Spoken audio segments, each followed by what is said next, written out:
Well, I first met Don when I was in the 9th grade, and he was in the 11th grade at Harvard Military School, which is no longer military now, it's Harvard Westlake. He was my drill instructor, so I was basically afraid of him. His three main influences are being a Boy Scout, and here I have his original Boy Scout card. And then going to Stanford, I have his acceptance letter, April 14th, 1951. And then I have his ID card for the Air Force. And I think that's why Top Gun is his favorite movie. I feel the need for speed. Ow! We first met when we both entered Stanford in 1951, and we became fraternity brothers and good friends, and we've been good friends ever since. Even when we were in school and having as much fun as we were having. Don had a purpose. He had a sense of a goal, a concentration, and you knew that he'd be a successful individual. I love how Don got started. He needed $2 million. He told me he went to Etna in Hartford, Connecticut, and right before he walked in the door, he thought, okay, if I say $2 million, they're going to just think, oh, he's just another one of those guys that needs $2 million, so I'm going to say $5 million. Sure enough, they signed a letter of credit. He got on a train to go from Hartford, Connecticut with his partners back to New York City. Everybody got, as Don would say, shit-faced, including the conductor. And they got him to stop the train. They got off the train and got more liquor, got back on and went into New York.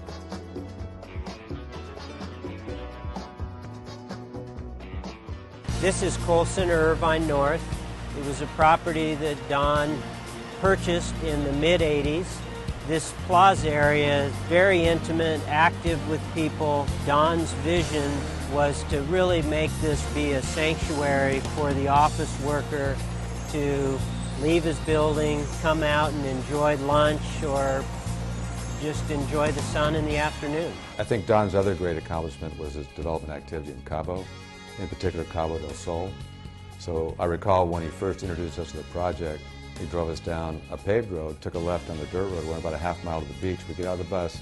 He says, hotels, golf courses. And I thought to myself, never going to happen. Sure enough, like everything else Don did, it happened. Don had a vision to bring golf, and part of the change in Cabo San Lucas was taking it from really a fishing village into a golfing mecca. And he brought in who he thought was the best, Jack Nicklaus. So when they started on their first project, Jack kind of had to take a step back and say, this is amazing. This is one of the first times in my career that I've ever had an opportunity to actually design a course by myself. You can go back and look at the first time you had the vision of going down, and at Palmilla, you bought Palmilla, and you said, you know, I want to turn this into a really good facility. So we did 27 really nice holes of golf there, went down to Cabo del Sol, did another really nice 18 holes of golf down there. You absolutely put Baja on the map. Real estate's about imagining things and bringing them to reality. Don has a tremendous ability to do that. He thinks big and thinks wisely. One of my favorite Don Koll stories was when I worked for the Koll Company, and I think back of when we were negotiating with Taco Bell for their corporate headquarters, and Don sent a message to John Martin that said, if you will sign a lease with us, I will in fact crawl across the bridge on Von Carmen Avenue. And in fact, he did that. I think if there was a headline in the New York Times and it showed Don's picture, it would say, "Here comes trouble."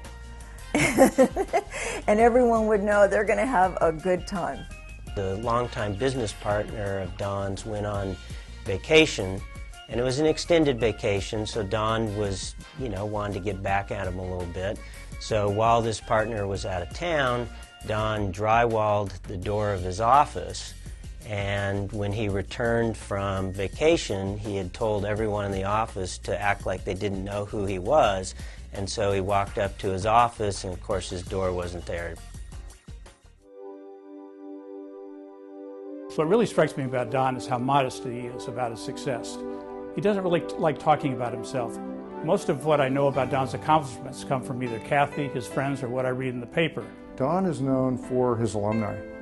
He's known for being a mentor. He created other entrepreneurs. over and over and over again. You'll find many of the most successful real estate companies are led by former Koll disciples, ones taught by the Koll College, which there was actually a college in the Koll company to teach you how to behave and how to be professional and how to be truthful. Don's a leader, and he's the type of man that you basically want to be around and want to listen to.